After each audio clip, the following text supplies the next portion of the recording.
Il y a très longtemps, au tout début du monde, vivaient deux frères, Caïn et Abel. Ils étaient les fils d'Adam et Ève, le premier homme et la première femme créés par Dieu. Caïn était agriculteur.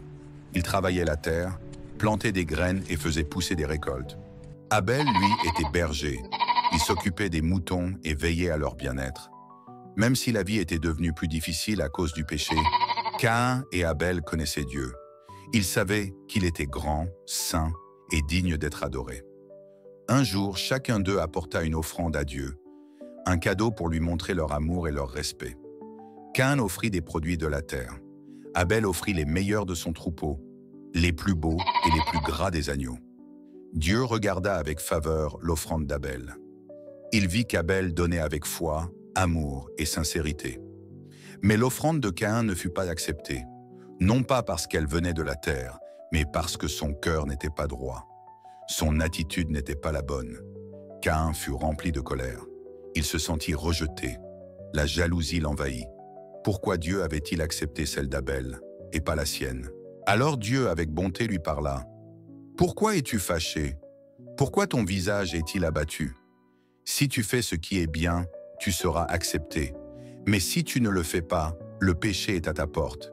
Il désire te dominer, mais tu dois le maîtriser. » Dieu lui donna un avertissement et un choix. Il pouvait changer d'attitude ou laisser le péché le contrôler. Malheureusement, Caïn n'écouta pas. Un jour, il dit à Abel, « Viens avec moi dans les champs. » Et pendant qu'ils étaient seuls, Caïn se jeta sur son frère et le tua. Ce fut le tout premier meurtre de l'histoire. Un frère tua son propre frère par jalousie et orgueil. Plus tard, Dieu vint parler à Caïn. « Où est ton frère Abel ?»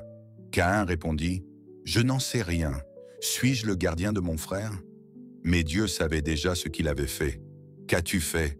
Le sang de ton frère crie vers moi depuis la terre. » Caïn avait commis un acte terrible, et il allait en subir les conséquences. La terre ne produirait plus rien pour lui. Il deviendrait un vagabond sans lieu fixe. Caïn s'écria, « C'est trop dur pour moi. Quelqu'un va me trouver et me tuer. » Et même là, Dieu fit preuve de miséricorde. Il mit un signe sur Caïn pour le protéger, afin que personne ne le tue. Même après un tel péché, Dieu ne le détruisit pas. Il lui donna la vie, mais plus rien ne serait comme avant. Cette histoire nous enseigne des vérités profondes. Dieu ne regarde pas seulement nos gestes, il regarde le cœur avec lequel nous les faisons. Abel donna avec foi et amour. Caïn, lui, donna sans sincérité. Et quand il ne fut pas accepté, la jalousie l'emporta. La jalousie est un ennemi silencieux. Si nous ne la combattons pas, elle peut nous pousser à dire ou faire des choses terribles. Mais tout comme Dieu avertit Caïn, il nous avertit aussi. Le péché est là, mais nous pouvons le vaincre. Et ce qui est merveilleux, même quand nous échouons, Dieu ne nous abandonne pas. Il nous offre sa grâce, il nous tend la main. Alors aujourd'hui, choisissons de donner à Dieu notre meilleur. Pas seulement dans nos actions, mais avec un cœur rempli de foi et d'amour. Réjouissons-nous pour les autres, au lieu de les envier. Et surtout, écoutons la voix de Dieu quand il parle, car il veut toujours nous conduire vers la vie, jamais vers la destruction.